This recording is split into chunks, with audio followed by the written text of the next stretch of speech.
Welcome to our Going Beyond series. In this series, we are taking you beyond our regular Sunday morning experience because we realize most of the power that happens in your growth and in your faith happens outside the walls of this building. In this series, we are highlighting 3 key ingredients that will help you grow closer to the Lord and have a better, deeper walk in your faith. Today, we're looking at missional service, and we're going to highlight service at home.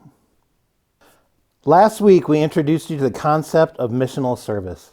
We discussed that a life that has been transformed by Christ will be filled with purpose and intentionality.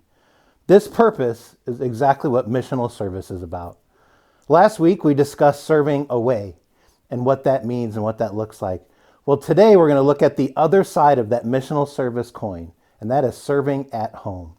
And we get a great model of what service at home looks like from Jesus Christ when he washes the disciples' feet and sets that example of this is what serving those around you looks like and what that means. The key difference between serving and missional service is the question why. Why are we serving? And a bigger question is the question who. When we are doing things to bring glory to God our Father, that is what missional service is about.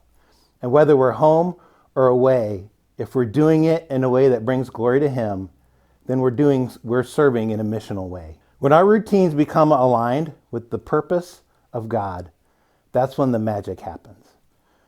And so as we think of ways to serve at home, as we start to think about the people that are around us, in our neighborhoods, in our homes, in the stores that we visit each and every day, we start to begin to look at things differently, and we begin to look at them differently. And we begin to think through our minds, what would it look like if I were to truly serve this person? What can you do to serve at home? Now, we're not expecting anybody to go out and wash people's feet. In today's culture, that will be considered weird. But there are things that you can do.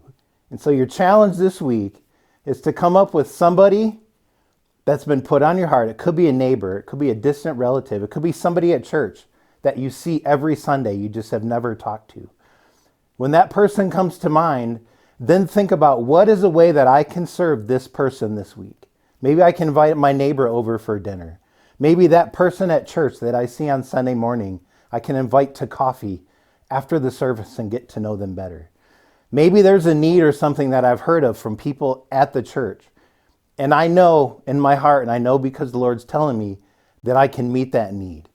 This week, as you think about how I can show missional service at home, think about the who you can serve and think about how you can serve them.